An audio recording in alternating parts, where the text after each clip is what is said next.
Joining us now from Washington, Fox News analyst Karl Rove. All right, so you're advising President Obama, as you did with President Bush. Got a worldwide catastrophe here because of the financial component. You tell the president to do what? Well, he's got a group led by John Brennan, the Homeland Security Advisor, who's doing exactly that. And I suspect their advice is to the president, Mr. President, we should do whatever the Japanese want us to do, which is, thus far, provide the disaster assistance response teams. These are highly trained individuals that can work in these kind of situations, experts from the Nuclear Regulatory Commission, and then elements of the USS Ronald Reagan and a number of other vessels, some of which have air assets that can ferry food and water into the area, some of which have water distillation so that they can provide water, and all of which have stockpiles of food, which we saw earlier today, footage of them being lifted off of U.S. vessels and taken to some of these communities which are isolated by the disaster and running out of food and water. But we ought to do what the Japanese asked us to do, and so far they've been pretty straightforward in their requests. Now, as far as the worldwide financial situation is concerned, is there anything that Barack Obama could do there? Well, look, this is the Japanese market. It's melted down about 16% in the last 2 days, 6% yesterday, 11% today. The Bank of Japan, their Federal Reserve, has injected an enormous amount of liquidity into the system. Frankly, that's who needs to do this. It's not up to the United States to try and stabilize the Japanese stock market or the Japanese financial situation. It's up to the Japanese to do so, and they've taken the step that we would do. No, but it's rolling out to ours. It's rolling out to Europe. So it's rolling out all over the world.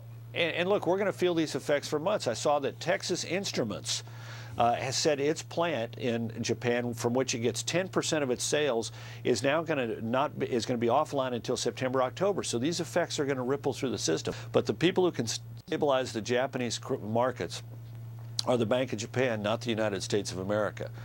But it will have ramifications around the world, no ifs, ands, or buts, both in the stock market and in the broader world economy. Natural disasters like this, particularly one in a highly industrialized country like Japan, ripple throughout the entire world system. All right, now, all of this carnage in Japan has taken the eye off the Middle East, which was the big story up until last Friday when the earthquake hit.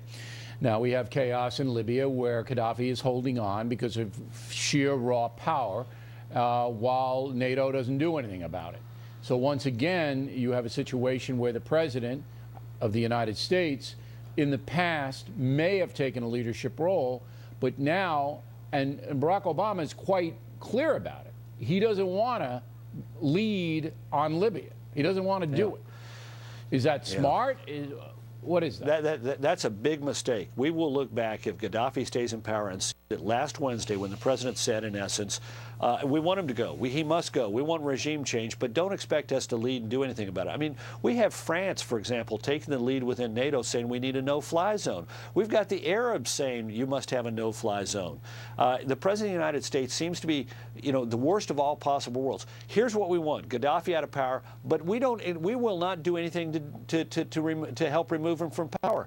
And last Wednesday, the momentum shifted from the side of the rebels, the small d Democrats inside Libya, back to Gaddafi, and we have seen every day since then movement by Gaddafi's mercenaries and Air Force pushing the Democratic rebels back towards the west and Benghazi. This will be an utter disaster for the United States if left to stand. Why would it be a disaster, though? Libya doesn't really affect us very much. We don't buy a lot of oil from them. Every ally around the world will say the United States is weak and undependable. They say something, don't do anything to make it come about. And our adversaries will be emboldened, saying, the United States is a paper tiger. The President of the United States says Gaddafi should go. Gaddafi's on the ropes. And then they get up off of the mat and fight his way back into power. And small d Democrats, people who thirst to live in freedom all around the world, will say the United States is not willing to stand with us in our hour of need. But I think that signal has been sent before.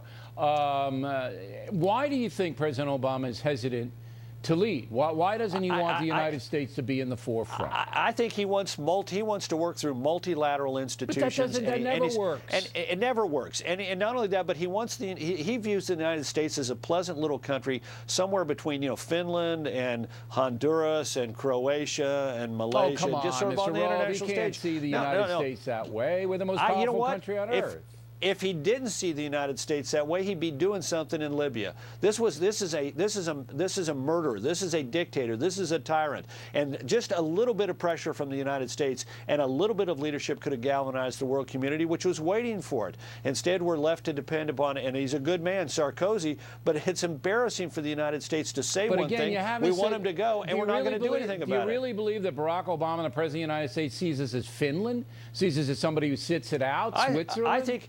I think he sees us as a nice little country on the international stage that's going to be bound up by multilateral commitments and multilateral leadership, and that the United States, it makes a mistake when it tries to lead. It ought to make its views known and hope that the world community comes together somehow magically and mysteriously to do the right thing. And it's not doing it in Libya, and it's because we're lacking American leadership. If America goes to sleep, the world goes to sleep as well. All right.